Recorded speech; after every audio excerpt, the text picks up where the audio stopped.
안녕하세요. 우리 채널 오시기를 환영합니다. 안녕하세요. 전 60대 초반의 평범한 주부인데요. 그동안 제 삶은 평범하지 않았습니다. 드라마와 영화처럼 극적이었죠.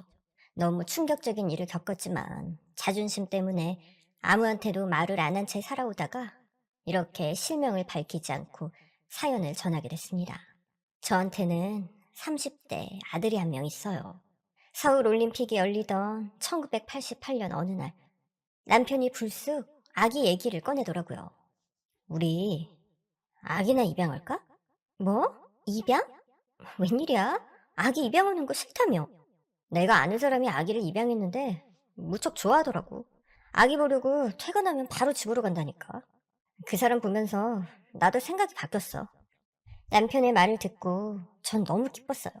전 양쪽 나팔관이 다 막혀서 아기를 낳을 수 없었거든요. 그래서 남편과 시댁에 죄책감이 들고 아기를 키우는 부부들을 보면 너무 부러웠습니다. 돈도 다 필요 없고 그저 아기를 낳아서 키우는 게 제 소원이었어요. 지금이야 시험관 시술로 건강한 아기를 낳는 사람들이 많지만 당시만 해도 시험관 아기는 생소했어요. 1985년이었던 걸로 기억해요. 네, 국내에서 최초로 시험관 아기가 출생했지만 지금처럼 성공률이 높지가 않았죠. 저도 시험관 아기가 출생했다는 말을 듣고 나도 한번 해볼까 생각했지만 왠지 겁이 나서 고민만 하다 결국엔 포기했거든요. 대신 입양을 생각하고 남편한테 말했더니 남이 낳은 아기를 기르기 싫다며 완강하게 거부했습니다. 몇 번이나 설득했지만 남편이 고집을 꺾지 않아서 결국 포기하게 됐죠. 그 희망마저 사라지니 아기를 키우고 싶은 마음이 점점 더 커졌어요. 난 영영 아기를 키울 수 없는 운명인가 봐. 그런 생각이 들자 마음이 울적해졌고 결국엔 우울증까지 생겼습니다. 그런데 남편이 아기를 입양하자는 말을 하니 제가 얼마나 기뻤겠어요. 제가 아기 때문에 우울증이 점점 심해져서 남편이 절 걱정해 생각을 바꾼 줄 알았습니다. 남편이 너무 고마워서 감동의 눈물까지 흘렸어요. 내가 아기 입양하는 것을 알아봤으니까 거기 가보자. 정말? 그래. 그렇게 좋아? 어, 너무너무 좋아. 너무너무. 남편의 말에 전 어린아이처럼 신이 났어요. 신혼 때보다 더 행복했고, 어린 시절 학교에서 소풍 가는 것처럼 마음이 들떴습니다. 며칠 후 남편이 데리고 간 기관에서 입양에 대해 상담을 받았어요. 사실 전 딸을 입양하고 싶었지만 남편은 계속 아들을 입양하는 것이 좋겠다고 하더라고요. 딸이든 아들이든 아기만 키울 수 있다면 더 바랄 것이 없다는 생각에 전 남편의 말을 따랐습니다. 남편은 저보다 입양에 더 적극적이었어요. 그게 모두 저를 위한 세심한 배려라는 생각이 들어서 남편한테 너무 고마웠습니다. 자기야, 너무 고마워. 응? 뭐가? 자기 입양하는 거 안 좋아하는데 나 아프지 않게 해주려고, 날 행복하게 해주려고 입양하는 거잖아. 잘 안 해. 자기가 안 아프고 행복해야 나도 행복해. 결국 저희 부부는 건강한 남자 아기를 입양해서 키우게 됐습니다. 저희 집에서 아기 울음소리가 들린다는 게 너무 신기했어요. 마치 현실이 아니라 매일매일 단꿈을 꾸는 것만 같았죠. 아기가 잠투정을 안 하고 분유도 잘 먹고 떼를 쓰지도 않아서 더 예뻤어요. 잠을 자고 나서 방긋방긋 웃을 땐 정말 천사처럼 보였답니다. 아기를 안고 밖에 나가면 사람들이 다들 너무 예쁘다면서 관심을 보여서 너무 기분이 좋았고 행복했어요. 제 옷이랑 물건을 살 때보다 아기 옷과 용품을 고르고 살 때가 훨씬 설렜습니다. 낳은 정 기른 정이라는 말이 있잖아요. 전 아기가 너무 예쁘고 사랑스러워서 제가 배 아파 낳은 것 같은 착각이 들었어요. 남편도 그러더라고요. 잘 됐네. 이제부터 자기가 배 아파서 직접 낳은 아들이라고 생각해. 그날부터 정말로 아들을 입양한 게 아니라 제가 직접 낳았다고 생각하며 아들을 키웠습니다. 그랬더니 아들한테 더 정이 가고 사랑스러워졌답니다. 남편도 아들을 무척 예뻐했어요. 신기한 게 남편 사랑을 듬뿍 받아서인지 아들이 아빠 얼굴을 붕어빵처럼 닮더라고요. 그 무렵 남편은 종종 아들을 데리고 시부모님을 뵈러 갔습니다. 시부모님이 저랑 같이 오라는 말도 안 했겠지만 저도 가고 싶지 않았어요. 제가 아기를 못 낳는다는 사실을 알게 된 후부터 시어머니가 절 대놓고 미워했거든요. 아휴, 우리 집안 대가 끊겼네. 대가 끊겼어. 내가 조상님 뵐 낯이 없어. 시아버지도 제가 아기를 못 낳는 걸 못마땅하게 여기시면서 절 무척 쌀쌀맞게 대했습니다. 그래도 입양한 손주이긴 하지만 툭하면 보고 싶다며 데리고 오라고 했대요. 어쨌든 두 분을 안 뵈니까 뭐 저도 나쁠 건 전혀 없었죠. 그러던 어느 날 밤이었어요. 제 친구 중에 오지랖이 넓은 친구가 있거든요. 그 친구가 갑자기 저에게 전화를 해서는 어디론가 빨리 와보라고 난리를 치더라고요. 무슨 일인데 그래? 놀라지 말고 너 잘 들어? 네 남편이 웬 젊은 여자랑 모텔로 들어갔다? 뭐? 진짜? 그래, 빨리 와봐, 빨리. 잘못 봤겠지. 그럴 사람 아니야. 너도 잘 알잖아. 친구와 통화하면서 심장이 멎을 것 같았지만 전 남편을 믿었어요. 절 끔찍이 생각해주고 아껴주는 그 사람이 다른 여자랑 바람이 날 리가 절대 없다고 확신했습니다. 제가 계속 믿지를 않고 비슷하게 생긴 남자랑 착각했을 것이라고 우기자 친구가 결정적인 멘트를 날렸어요. 네 남편 오늘 뭐 입고 나갔냐? 회색 정장 입고 나갔지.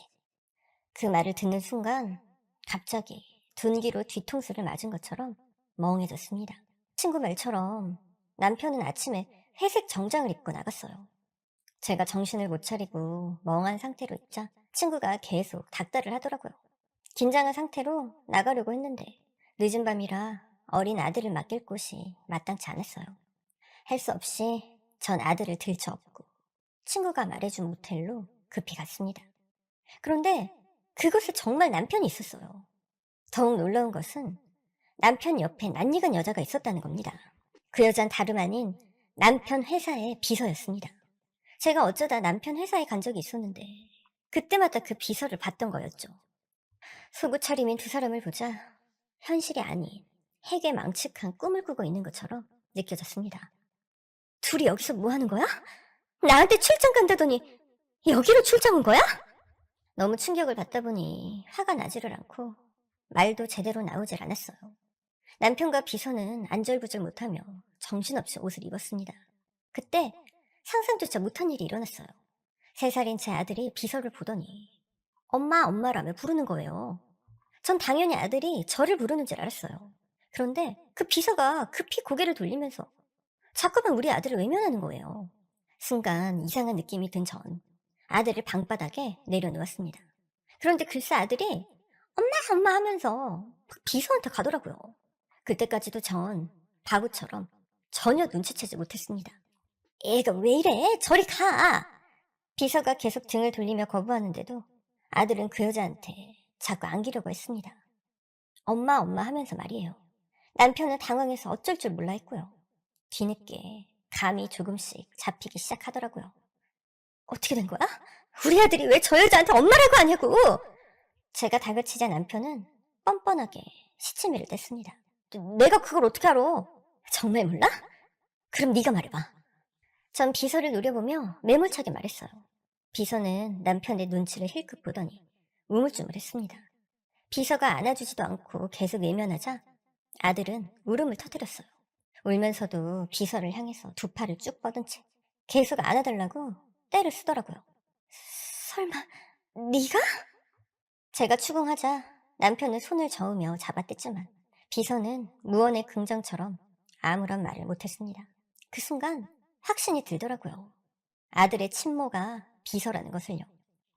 니들 둘이 날 감쪽같이 속인 거야? 여기서 이러지 말고 집에 가서 얘기하자. 집에 가서. 남편이 제 팔을 잡아 끌며 밖으로 나가려고 했어요. 그 순간 남편의 손이 너무 더럽고 징그럽게 느껴져서 거칠게 뿌리치며 소리쳤습니다. 더러운 손 치워!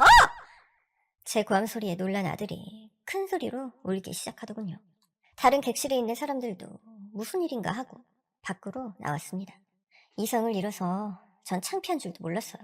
한편으로는 여러 사람이 지켜보는 앞에서 남편과 비서를 개망신시키고 싶은 충동이 생겨서 소리를 바락바락 질러대며 몰아붙였죠. 어떻게 나한테 이럴 수 있어? 둘이 바람 피우다 애까지 낳은 것도 모자라서 날 감쪽같이 속이고 그 애를 입양한 것처럼 집으로 들여? 제 말을 듣더니 복도에선 투숙객들이 탄식을 내뱉고 웅성거렸습니다. 남편은 창피한 것을 아는지 애꿎은 그들에게 짜증을 내며 거칠게 문을 닫아버렸습니다. 아이씨, 뭐 구경났어요? 남일을 신경 끄고 가서 할 일들하고 잠이나 자셔! 비서가 안아주지를 않자 아들이 큰 소리로 울며 저에게 다가왔습니다. 평소 같으면 와락 안아주면서 볼에 뽀뽀를 해줬을 텐데 그 순간에는 정이 다 떨어져서 모른 척했죠. 그러자 아들은 겁에 질린 얼굴로 더 크게 울어대며 때를 썼습니다. 울음소리가 너무 크고 시끄러워서 두 사람과 제대로 대화하기가 어렵더라고요.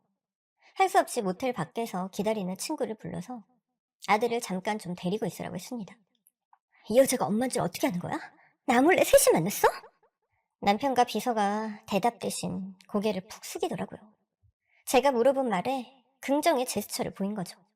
언제 만난 거냐고.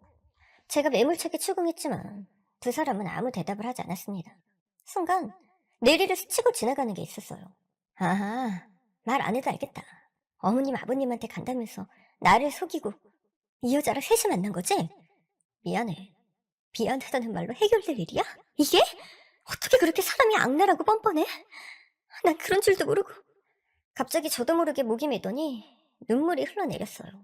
절 속인 줄도 모르고 남편이 절 너무 아껴준다고 생각하면서 항상 고마워했던 제 자신이 너무 바보처럼 느껴졌습니다. 그날 그 두 사람한테 모든 사실을 듣게 됐어요. 제가 예상한 것이 모두 맞더군요. 둘이 은밀하게 내연 관계를 이어가다가 아기를 낳았고 미혼인 비서가 아들을 키울 수 없으니 입양을 가장해서 저희 집에 들인 것이었습니다. 이제 우리 안 만날 거야. 오늘 마지막으로 만난 거야. 이 사람 최 비서 다음 주에 결혼해. 결혼식 올리고 곧장 미국으로 가서 살 거야. 남편은 분위기 파악도 못하고 궁색한 말을 짓거렸습니다. 그 말을 듣자 더욱더 복수심이 불타올랐어요. 우리 가정을 풍비박산내고 그 비서가 잘 사는 꼴은 볼 수 없었습니다. 다음 주에 결혼하는데 여기서 이 짓거리 하고 있었던 거야? 진짜 인간도 아니네. 니네 똑똑히 들어. 내가 고통받은 만큼, 아니 그 몇 배로 네가 고통받게 해줄게. 그 말에 비서가 움찔했어요. 제가 괜히 겁주려고 하는 말이 아니라 진짜로 무서운 짓을 할 것이라고 생각했는지 비서가 무릎을 꿇더니 두 손을 싹싹 빌면서 애원했습니다. 사모님, 제가 잘못했어요. 제가 죽을 질쳤어요. 평생 죄인의 심정으로 속죄하면서 살게요. 그런 용서해달라? 너 진짜 뻔뻔하다. 한 번도 아니고 그동안 계속 나를 속여왔는데 용서를 해달라고? 너 같으면 용서해주겠니? 비서가 차마 대답을 못하고 눈물만 뚝뚝 흘렸습니다. 남편은 답답한 표정으로 방 안을 계속 왔다 갔다 했고요. 네가 그동안 한지 결혼식장에서 전부 까발릴 테니까 그런 줄 알아. 그 말을 듣자 비서의 울음소리가 더 커졌습니다. 무척 겁이 나는지 온몸을 사시나무처럼 떨더라고요. 네 아들도 당장 데려가! 전 다시 친구를 부른 후 아들을 비서한테 강제로 안겨주고 밖으로 나와버렸습니다. 친구는 궁금한 게 많은지 쉴 새 없이 이것저것을 물어보더라고요. 뭐래 네 남편이? 너 이제 어떡할 거야? 어디 가서 술이나 한잔하자. 그날 집에 어떻게 왔는지도 기억이 안 날 만큼 술을 엄청 마셨습니다. 다음날 아침 술이 깨자 그때서야 저에게 닥친 불행이 생생하게 실감이 나서 한참을 서럽게 울었죠. 그날 오후까지 남편은 집에 들어오지 않았어요. 그런데 난데없이 시어머니가 저한테 전화를 했습니다. 얘, 너 지금 집으로 좀 오거라. 왜요? 남편이 꼴도 보기 싫으니 시어머니의 목소리만 들어도 치가 떨리더군요. 그동안 시부모님한테 냉대를 받은 것까지 떠올라서 전 퉁명스럽게 대꾸했어요. 애비 지금 여기 있다. 아주 반송장이 돼서 누워있어. 그래서요. 저한테 뭘 어쩌라고요. 어머니 아들이니까 어머니가 알아서 하세요. 약을 사 먹이든 병원으로 데리고 가든 어머니 마음대로 하시라고요. 감정만 내세우지 말고 이성적으로 생각하자. 저 지금 이성적으로 말씀드리는 거예요. 평소에 고분고분하던 며느리가 버릇없이 대차게 나오니까 시어머니는 무척 당황하셨습니다. 수화기 너머로 귀에 익은 아기 울음소리가 들리더라고요. 제 아들, 아니 그 여자의 아들 목소리였습니다. 어머니 아들, 정말 지긋지긋한 인간이에요. 전 악에 받쳐서 일방적으로 전화를 끊어버렸어요. 곧바로 시어머니가 전화를 했지만 받지를 않았죠. 그날 이후 시어머니는 매일 전화했습니다. 전 아무 말도 안 한 채 그냥 끊어버렸죠. 그런데 며칠 후 전화벨이 울려서 안 받으려고 했는데 왠지 이상한 예감이 들어서 잠깐 갈등을 하다 받게 되었어요. 예, 아휴, 큰일 났다. 시어머니의 다급한 목소리가 들렸습니다. 그 말이 귀에 들어오지 않아서 전 대뜸 소리를 질렀어요. 전화하지 말라고 했는데 왜 자꾸 전화하세요? 예, 애비랑 애가 지금 응급실 실려갔어. 남편이 응급실에 실려갔다는 말에는 아무 감정이 없었는데요. 애라는 말에는 마음이 동요하더라고요. 시어머니가 알려준 병원으로 갈까 말까를 한참 고민하다. 저도 모르게 무언가의 힘에 이끌려 응급실로 향했습니다. 응급실에 도착하자 팔에 링거 주사를 꽂고 있는 남편이 보였지만 전혀 눈에 들어오지 않았어요. 하지만 애가 링거를 맞고 있는 모습을 보자 울컥했습니다. 낳은 정보다 기른 정이 더 무섭다는 말을 그때 실감했습니다. 전 속마음을 숨긴 채 남편에게 차갑게 물었어요. 왜 안 데려갔어? 그 여자가 왜 안 데려갔냐고. 다시는 안 나타날 테니까 제발 좀 맡아달래. 그 여자를 대변하듯 남편이 저에게 애원했습니다. 그 말을 듣자 다시 화가 났어요. 미친 거. 진짜 뻔뻔한 여자네. 난 전혀 그럴 생각 없으니까 자기가 키우든 말든 알아서 해. 그렇게 말하고 응급실에서 나오려고 했는데요. 언제 눈을 떴는지 아이가 저를 보며 환하게 웃더라고요. 몸에 링거 주사를 꽂은 상태에서도 무척 해맑게 말이에요. 순간 마음이 약해졌어요. 제가 마음을 독하게 먹고 애를 외면하면서 밖으로 나가버리려고 했는데요. 애가 자꾸만 안아달라고 두 팔을 뻗더라고요. 그 모습을 보고 있자 저도 모르게 저희가 무슨 잘못이 있나라는 생각이 들었습니다. 그래서 저도 모르게 애를 안아주었어요. 그날 전 아이가 누워있는 침대 옆에서 꼬박 밤을 샜습니다.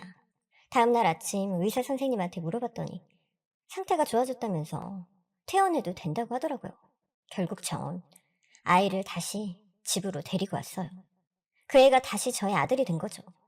하지만 남편은 절대 용서할 수 없어서 이혼을 했습니다. 그 여자가 결혼할 때 예식장에는 갔냐고요? 진짜 가려고 했습니다. 그런데 남편이 결혼식 날짜와 장소를 알려주지도 않았을 뿐더러 그래서 뭐하나 다 부질없는 짓이죠. 그런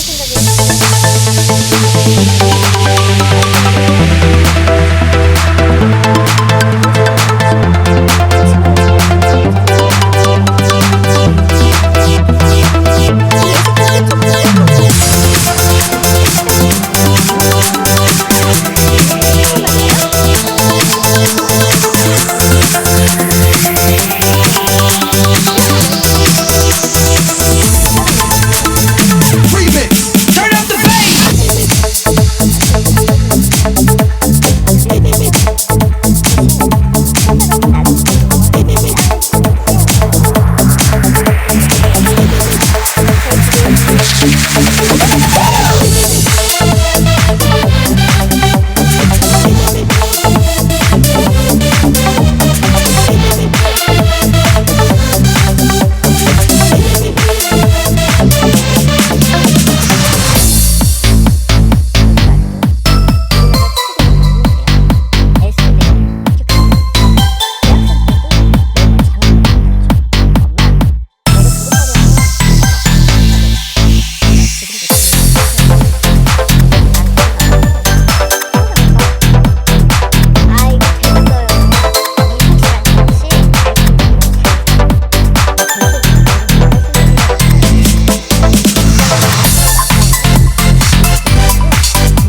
자금. 부모한테 한 푼이라도 더 받아내려고 기를 쓰는 자식들이 많잖아요. 그런데 제 아들은 아니었습니다. 제가 오히려 제발 받아달라고 애원하는데도 아들은 고집을 꺾지 않았어요. 엄마, 그 말 알지? 무슨 말? 친한 사이끼리는 돈 거래하는 거 아니라는 말. 가족끼리도 돈 관계 맺지 말라는 말. 엄마는 내가 세상에서 가장 사랑하는 사람이야. 그래서 안 받는 거야. 돈 때문에 엄마를 조금이라도 실망시키고 싶지 않아서. 참. 이거 투자 자금이라니까? 엄마가 아들한테 주는 돈 아니고 투자자가 기업에 돈을 투자하는 거야. 제가 논리적으로 설득하자 아들은 한참을 고민했습니다. 그러다 마지못해서 제가 건넨 돈을 받았죠. 누군가에게 제 돈을 주면서 그때처럼 행복한 적은 없었습니다. 그렇게 1년이 지나고 2년이 지나자 아들이 운영하는 벤처기업은 조금씩 안정이 되기 시작했어요. 그러던 어느 날 신문에 아들의 회사는 유망 벤처기업으로 소개가 됐습니다. 그 기사를 신으로 아들이 운영하는 회사는 하루가 다르게 성장을 했습니다. 아들은 방송에도 출연할 정도로 이름을 알렸어요. 그해 연말에는 정부에서 선정한 10대 벤처기업에도 포함이 돼서 예산과 기술을 전폭적으로 지원받게 됐죠. 처음에 허름하고 좁은 사무실 하나가 전부였던 아들의 회사는 5층짜리 건물로 규모가 커지더니 이듬해에는 빌딩으로 이전을 했습니다. 아들은 제가 투자한 돈도 몇 배로 갚아주고 우리 집도 새 아파트로 옮겨졌습니다. 일이 너무 술술 풀리니 신기하고 또 한편으로는 겁이 나기도 하더라고요. 하지만 아침마다 눈을 뜨면 마음이 설렐 정도로 너무 행복했죠. 드라마나 영화에서 본 것처럼 설마 이게 꿈은 아니겠지? 그렇게 혼잣말을 하며 제 볼을 꼬집어 보기도 했어요.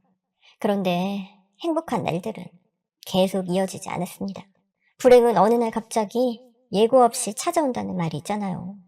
그 말처럼 전혀 예상하지 못한 일이 느닷없이 생긴 거예요. 엄마, 어제 누가 나를 찾아왔어. 누가? 처음 본 사람이었는데 그 사람이 나한테 그러더라고. 내가 너를 낳아준 엄마라고. 뭐? 그 말을 듣는 순간 심장이 멎는 줄 알았습니다. 오래전 일인데도 남편과 내연관계였던 채비서 얼굴이 선명히 떠올랐습니다. 그 여자가 왜 너를... 그리고 또 뭐라 그랬는데? 자기가 돈도 없고 몹쓸 병에 걸려서 어쩔 수 없이 날 엄마한테 입양시켰대. 뭐? 이런 미친... 제가 아무리 화가 나도 아들 앞에서는 욕을 한 적이 한 번도 없었거든요. 그런데 그 여자의 그 뻔뻔한 거짓말을 듣자 저도 모르게 입에서 험한 말이 튀어나왔습니다. 아들도 의아한지 저를 빤히 쳐다보더군요. 거짓말이야. 전부 새빨간 거짓말이라고. 그 여자는 몹쓸 병에 걸리지도 않았고 너를 입양시킨 것도 아니야. 네 아빠랑 바람 피우다가 딴 남자랑 결혼하려고 너를 버린 거야. 전 이성을 잃고 모든 사실을 털어놨습니다. 아들은 충격을 받은 듯 놀란 표정을 짓더니 고개를 푹 숙였어요. 그리고 또 뭐라디? 몹쓸 병을 고치고 돈을 많이 벌면 나를 다시 찾으려고 해외로 입양시키지 않고 국내 입양을 시켰대. 아들은 무겁게 말을 이어가다 긴 한숨을 내쉬었습니다. 그 다음 말이 무엇인지 알 것 같고 그 여자 속셈이 무엇인지도 알겠더라고요. 그래서 이제 너랑 같이 살고 싶대? 제가 묻는 말에 아들은 대답하지 않은 채 고개만 푹 숙이고 있었습니다. 머릿속이 무척 혼란스러운지 바닥이 꺼질 듯 한숨만 쉬더라고요. 제가 진실을 모두 얘기했는데도 아들은 미동조차 안 했습니다.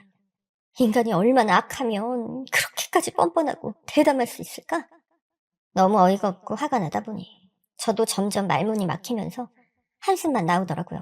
그날 저랑 아들은 한참 동안 그렇게 서로 아무 말 없이 짙은 한숨만 내쉬었습니다. 그날 이후 전 그 여자가 아들한테 또 찾아갈까봐 신경 쓰이고 불안해서 아무것도 먹지도 못하고 밤에는 한숨도 못 잤습니다. 제 예상은 틀리지 않았어요. 그 여자는 하루가 멀다 하고 아들을 찾아왔습니다. 고맙게도 아들은 제가 묻는 말에 조금도 거짓이나 꾸밈 없이 모든 것을 사실대로 말해줬습니다. 전 이러다가는 그 여자한테 내 아들을 뺏기겠다는 생각이 들어서 매일 아들 회사의 1층 로비에 있는 커피숍으로 갔어요. 그곳에서 그 여자가 아들을 만나러 가는지 지켜볼 요량이었죠. 그리고 드디어 어느 날 오후, 전 그 여자를 맞닥뜨리게 됐습니다. 오랜 세월이 흘러서 얼굴은 변했지만 그 여자 인상을 보고 제가 단번에 알아봤죠. 씩씩거리면서 앞을 가로막자 그 여자도 예상을 했는지 저한테 아는 척을 하더라고요. 안녕하세요. 오랜만이네요. 너 미쳤어? 다시는 안 나타난다고 했잖아. 그러려고 했는데 제 아들이 너무 반듯하게 잘 커서 너무 보고 싶더라고요. 뭐? 제 아들? 누가 네 아들인데? 잘 아시면서 왜 이러실까? 그 여자가 비아냥거리면서 깐족거렸습니다. 순간 전 너무 화가 나서 이성을 잃고 그 여자의 뺨을 후려 갈겼어요. 그런데 그때 아들이 엘리베이터에서 내려서 걸어오다가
안녕하세요. 우리 채널 오시기를 환영합니다. 그 상황을 모두 보게 됐습니다. 그 여자는 아들을 보자마자 기가 막힌 연기를 시작하더군요. 갑자기 서럽게 울면서 제 앞에 무릎을 꿇더니 애원을 하더라고요. 제발 부탁이에요. 사모님이 원하는 돈은 전부 드릴 테니까 제발 제 아들만이라도 만날 수 있게 해주세요. 너무 황당하면 기가 막혀서 아무 말이 안 나오잖아요. 제가 그랬어요. 그때 전 남편이 지하 주차장에 차를 대고 올라왔는지 비상계단에서 나타났습니다. 당신 마침 잘 왔어. 이 여자가 계속 뻔뻔하게 거짓말하고 연기하고 있거든?